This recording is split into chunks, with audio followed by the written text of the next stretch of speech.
Now, in my 78 years, I have been fortunate enough, lucky enough to have had a lot of adventures. And this is volume one. If this is popular, I'll of course add to it. And if it's not, nobody's heart is going to be broken. But one of the adventures I've had is my whole life I've loved model aviation. I've loved motorcycles. I love model railroading. And I haven't had enough time to do everything I wanted to do, but I've done what I could, when I could, and the biggest thing of all that I've tried to do is share my life, my adventures, the highs and the lows, through YouTube and of course through my videos. Now, because I have basically spent my whole life in one way or another in model aviation, one way or the other. Even right now, I have a lot of, I think, interesting and funny stories. And since we've been posting up model aviation and model railroading videos, I've got so many people that commented, keep the stories coming. So I thought, I have a few pictures you might not have seen, and I have a few I think they're really funny stories. And the thing is, they're all true. In this, if you're a modeler, you know you don't have to make anything up. Plenty of interesting things happen every time you go to a flying field. Let me share a couple of them on this video. If you like them, let me know and I'll make some more.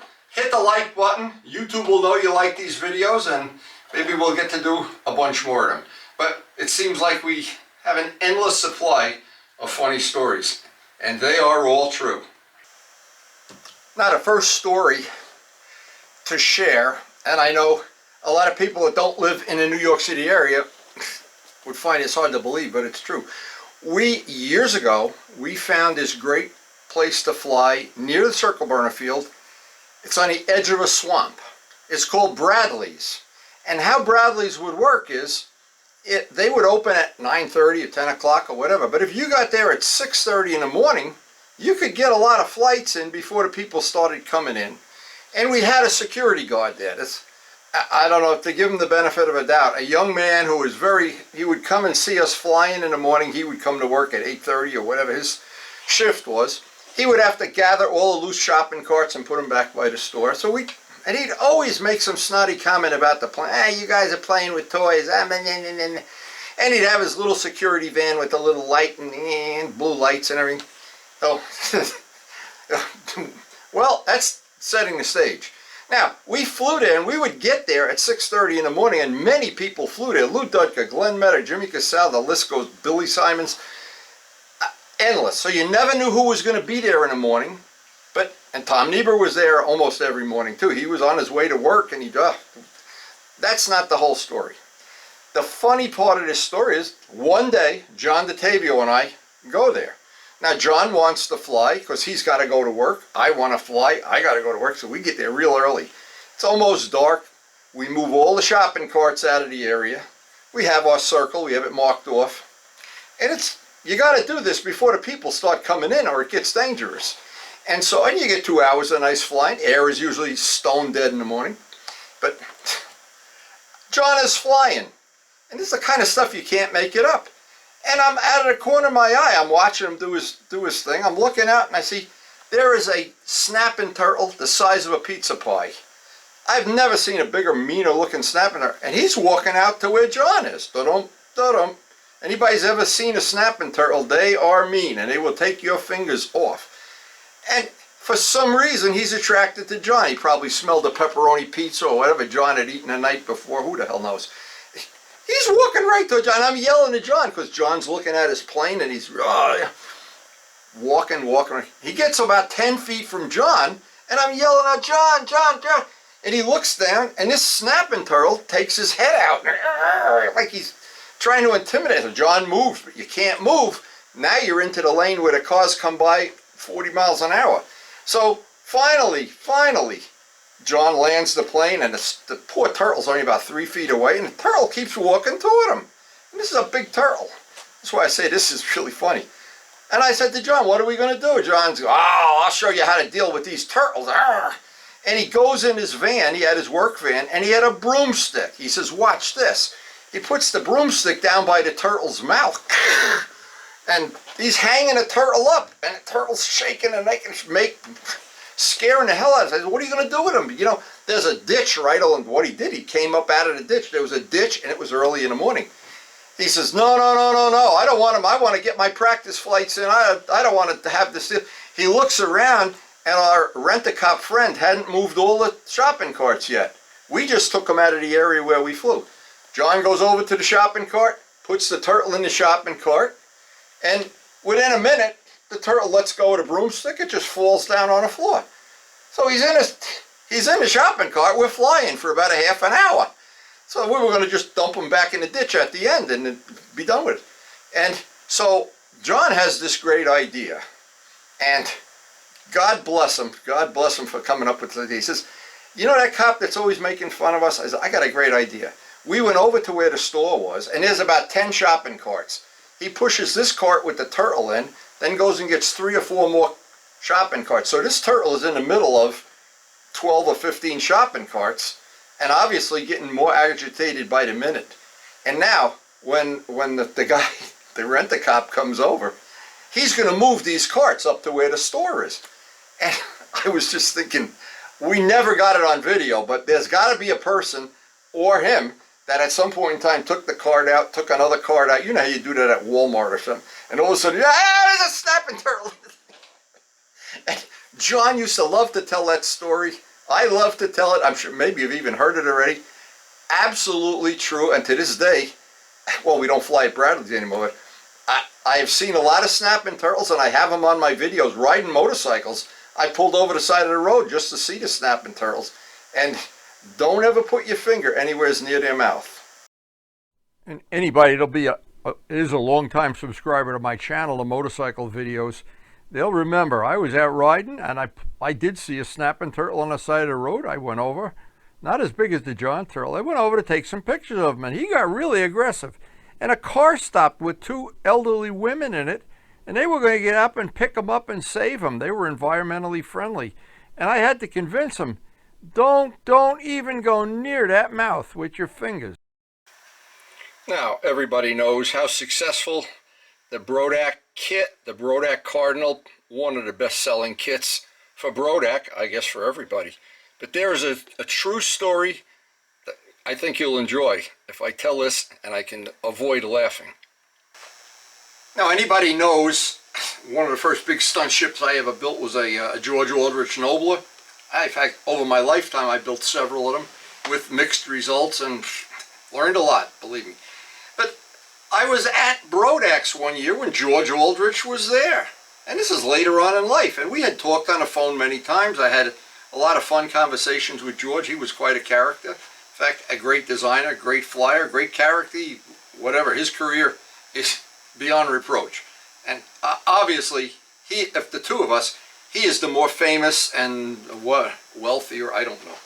It doesn't really matter for the purpose of this video.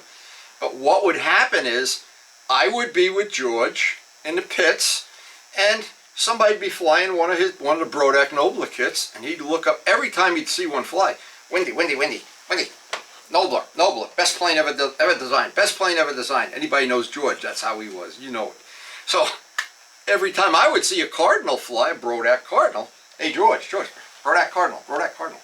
So, we went back and forth, and I said, you know, George, it must be great to be having designed a Nobler, the second best selling kit in the Brodak lineup. And he looked at me, second best. The Nobler's #1. So, okay, we left it at that. So I arranged with John Brodak, who I knew very well, and I said, John, we got to get this on video. We got to have some fun with George. And we got a lot of people around. And I said, next time I'm talking to George, get a couple of the Philly Flyers, get them all to come over, and have somebody ask George, what's the best-selling kit of all the Brodak kits? So we're all planned, and I think Kent had the camera running or somebody. And I'm sitting right next to George and going, yeah, you know, the Nobler was a good design, but, you know, not great. So I don't remember who we got to do this. It wasn't Banjack, but somebody come over and ask George, what is the Nobler the best-selling kit of the Brodak lineup?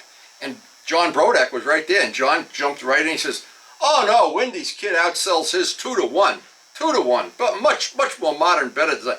George went ballistic. We had to take that part of the video out. There was some, this video is made for Chuck. He really went wild. And then after it, we let him in on a joke, and he wanted to punch me, and you know, he was a fun guy to be with. He always had some fun things. And there was a year at Brodax. Now, maybe I'm not, I don't know what year it is, but I'm sure I have it on video, that I think I might be wrong about this, but both Bob Palmer and George Aldrich were there, and I'd get in the middle of them and say, "Boy, you know, when I bet the Thunderbirds, they always flew better than the Noble." No. And it was one of the fun things of going to Brodax. There'd always be somebody there, one of the big-time stars, and it always turned out, every Brodax I ever remember. I am so glad I shot those videos. Those videos are there for all to see, even after I'm gone. Now the next story is true, and boy does it bring back good memories. This is the year Billy Warwidge and I decided to take my old rickety van with a 200,000 miles on it and drive from Cleveland, from his house, from Berea, to Pasco, Washington. I flew to Red Baron that year, and this is a true story, and believe me, it sounds funny now. It was not real funny when it happened. So many times in the course of my modeling career, I had gone out to the Cleveland contest and stayed by Billy Warwidge's house, and we just had the best of times. It was always fun. So when a chance came for us to partner up and go cross country, my van had a lot of miles on it. It was a work van, not the real comfortable vans of today like we have. And we had talked about going to the Pasco Nats together, splitting a course, splitting a room. And so we're all on board with this, and it was really, I looked forward to it.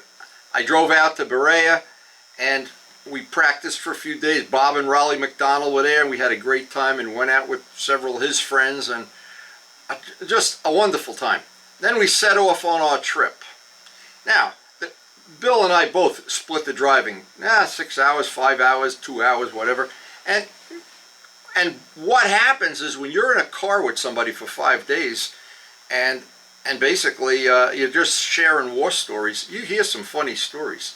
And then we were really, and the stories were endless. And we get out to the middle of, I'm thinking it's Montana or North Dakota or something, on Route 90, and it's desolate. There's nothing, and it's getting dark. And I'm thinking, you know, Bill, maybe we should find a motel for the night. You know, now drive for another 2 hours. Drive for another. Now it's really getting dark. And there's really nothing around. There's no gas stations. There's no nothing. I didn't see a motel in 2 hours. So I said, you know, the next one that comes by, we better take it, or we're not going to have a night to sleep. And we really did need a night's sleep. So what happened? It's pitch dark. Anybody who's been out Route 90, there's giant stretches of it where there's no lighting at all, almost no cars coming the other way. And you really feel like, holy mackerel, I'm glad, you know, get mugged out here or something. Anyway, we finally were riding, and I'm thinking, oh man, it's going to be midnight soon. I want to get some sleep. We're driving all day. Oh, we see a sign the size of an IBM card. It says hotel, a motel. Oh, let's go. Well, we drive down this little dirt road, and it looks like it's going to be okay, but there's no lights. There's no, like, we big city boys, we like to see things lit up. So all of a sudden there's one 40-watt bulb way off in the distance. We get down there, and it's a motel. And it looked like it had 12, 15 rooms. We looked with the headlights on. Looks clean as a whistle, looked nice, manicured and everything, but not really well lit up. So I said, oh, well, let's think about this. You know, we don't have a gun with us or anything. So we go in, talk to the manager, and yeah, we have a room. Oh, really cheap too. It was like half the price we were paying for rooms. And I look around and think, there's got to be a reason. There's nobody in the 10 rooms going that way. Nobody in the 10 rooms going that way. We're in the bridal suite here. He shows us to the room. Beds look great. 2 beds. We unload the van. We always bring the planes into the room. Check everything out. And I said to Bill, I said, this is the bargain of the century. This is the best hotel for that price.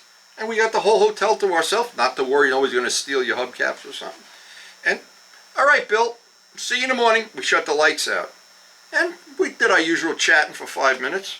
And we're both half falling asleep when the loudest, I can't tell you how loud this was, the train whistle. If you've ever been near a railroad track where a train is going by at 70 miles an hour and blows the whistle and holds it on, that loud sound, the windows were shaking. We damn near jumped out of bed. And I said, what the hell is that? Holy, what the hell?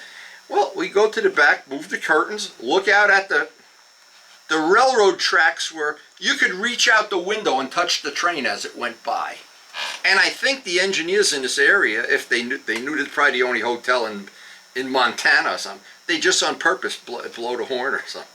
So I thought, oh good, well, that's no problem, but that'll be the only train. We're in the middle of nowhere. There can't be any more trains out here. How many trains can there be in this place? 10 minutes goes by, and I hear that awful sound of a train coming. And it stops right by our room. And blows the whistle, rings the bell, blows the whistle, and so I got out of the, this is at night, and there's no lights on. I want to see what the hell's going on here. I like trains, but this was ridiculous. Well, we were on the edge of a train yard where they were sorting freight trains. So there never was a time from that time till we woke up that you didn't either hear a train go by, a whistle, a bell, or some engine. And I'm telling you, when that train went by and blew the whistle, to this day I remember that was really scary. But we went on to have a great Nats at Pasco. Pasco was the most fun you could have. It just was a great, the Red Baron turned out to be one of the planes I remember with lust in my heart. I know Warren Walker remembers it. Several other people have told me how much they appreciate the lettering on the Red Baron was all done with tape and paint. None of this modern stuff computerized and glue it on. That's an old school plane, the Red Baron.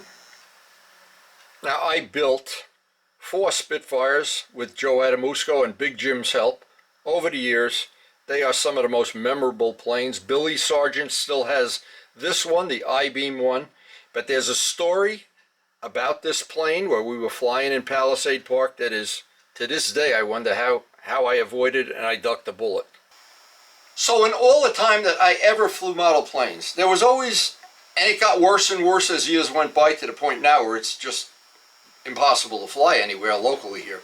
But right at near the end of my career, or maybe even before that, Rich Jacobone got permission for us to fly near his house at a swimming pool club. Now, of course, the swimming pool club wants to use the parking lot the same time that we want to use it. So we always had this agreement that we would use it under certain hours and be done by 10 o'clock, I think it was. I don't remember. John DeTavio and Rich and Brian, we used to meet there and be 3 or 4 of us. We'd each get 2 or 3 flights in the morning. And we had a stooge if the first guy did, nobody else showed up. But the problem was we were in the corner of a parking lot where there's actually real traffic that would go by and then go up to where the swim pool club was. An awkward place. So what we did, we went down to a tire place and a barrel place and got some used barrels and tires. We used to store them on the end of the field. Because at the end of the flying session, we had to take all the things down. And this is all on a million windy videos, that flying site. And thank you, Rich, for getting us that field. That saved the day because there was no place else to fly at that time. Not locally, anyway. But the real thing was we would try to get there at 6 in the morning. First guy there, and we'd always get there at a reasonable time. We'd all set up our little perimeter so to just put the cars and the barrels far enough that a car couldn't get through in an emergency. And we'd put up the stooge or the flying lines or whatever, and everything's cool. Now, I remember this day like it was yesterday. And John was there, and Rich, and Brian. And I remember that Spitfire, I was trying to trim the plane out and having all kind of problems. And so they let me have the priority. And I'm flying. I got 2 or 3 flights in a row. And finally, I'm trying to work out one of the issues on the hourglass or the square 8 or something. And I'm completely downwind and doing repeat over and over, the same maneuver over and over and over and over and over. And everybody's yelling out to me, "Windy, windy, ah!" And I turn, as I'm turning around, there's a car behind me. And I could reach out and touch him. and this guy has the window rolled down. Now, when I'm looking at the plane, I was concentrating. He snuck up through the barrels, drove out to the middle of the circle, not knowing that the plane is going to come around and his antenna's up in the air and his car and whatever. And the best thing of all, I'm yelling at him, go, go. I get the plane up, I go, go. He doesn't speak English. And he's saying to me something in whatever language he was speaking. Oh, nice plane. Oh, a lot of fun. Oh, we're going to have fun today. Oh, yeah. How do you do that? Is that got a motor in it? And to this day, I don't even know what the hell he was thinking. And I'm thinking, this is going to be a problem because eventually the motor's going to cut out. I can keep it up high. I'm going to have to land. And his car is going to basically be a problem. So eventually, John's yelling out to him in Italian, you know, thinking maybe he's Italian. Rich is yelling out to him in some other language I don't even know. The guy's looking around, has no idea that that plane eventually is going to be coming around. And then, casually as could be, I rolls up the window and just drives out as if nothing happened. Now this next story involves Big Jim Greenaway. He's an icon of the sport. I'd probably right up there at the very top of people that lived and died by model aviation. And this story, as I look back at it, it's not meant to demean anybody. Don't take it as a bad thing. We used to play jokes like this on each other all the time. This is a priceless story. So let me set the stage for this story. Big Jim and I were friends many, many years. He was one of the most influential persons in my life, taught me so much, motors, aerodynamics, and life itself. And we would always be trying to pull a joke on each other, always trying to do something cute. And he did things that we can't mention on video, but they were very funny at the time, but not appropriate for these videos. But there is one that's appropriate. And this, you had to know Big Jim to realize how funny this was.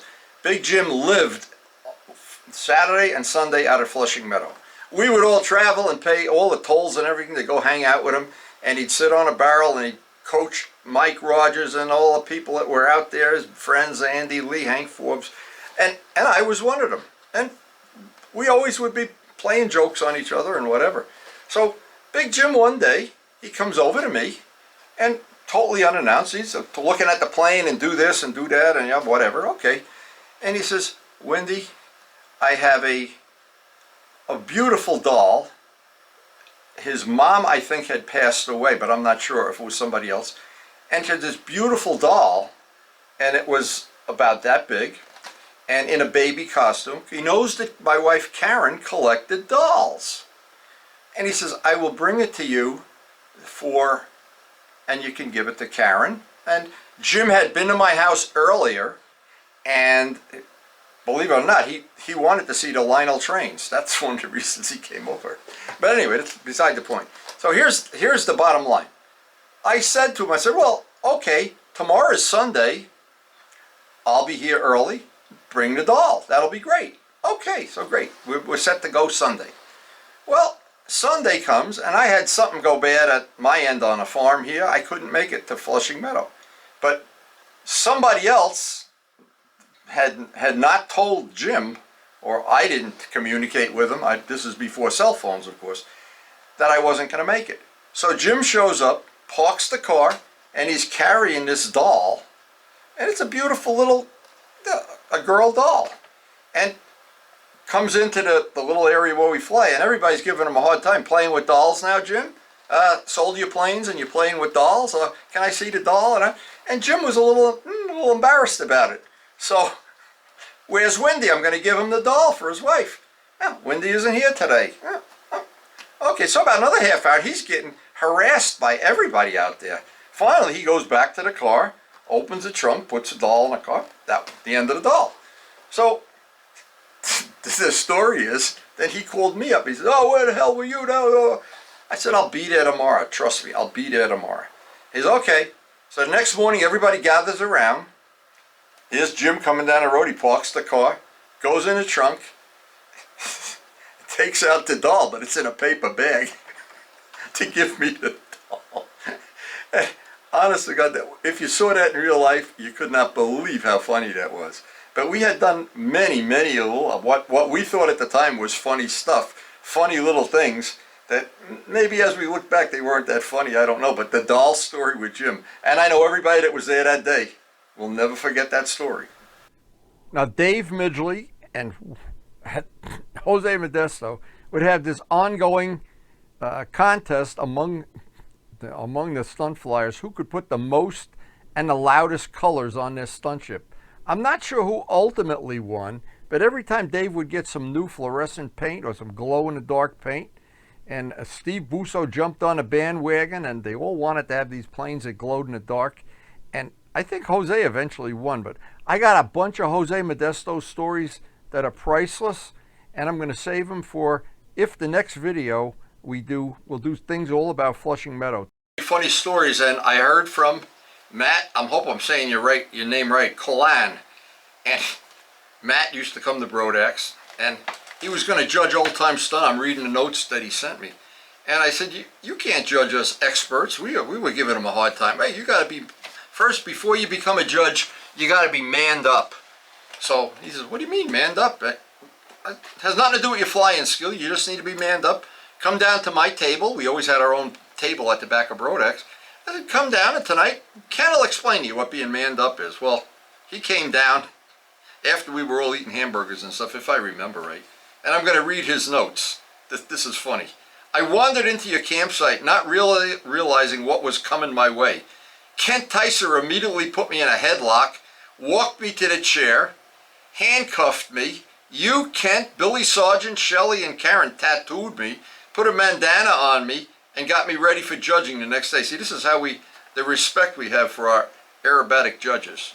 Now, and another story, one I don't have any pictures of. We were at a contest in 2008 at Bill Hummel's get-together at his house, maybe a day after Dave Eiskins flew to Novanta into a bush and crashed the plane. Yeah, that Novanta, we saw that happen in real life. I fixed that plane. In any case, that night, you and Dave Midgley coerced me to tell Bob Lampione that he was so old his name rusted and fell off the Walker Cup. Now, Matt, thanks for reminding me of that and sharing that story. That was great. And I do remember that. I do remember tying at the motel, tying Brian Kiefer up. Brian's an airline pilot now. What am I saying? He's out there flying around the world. So hopefully you enjoyed the video, sharing some of these funny things that happened. Believe me, there's a lot more if you really did enjoy hearing about these things. And I'm trying to get some other people to contribute their stories. If you want to contribute your story, send it to me in an email, FZRGUY72618. Attach pictures, make sure they're an attachment, and we'll try to include your funny story too. There are no end to the stories, no end to the adventures, and that's what has made my life super, super interesting. And I'm always happy to share it with you on YouTube. And thank you so much for watching, and thank you again for supporting the channel.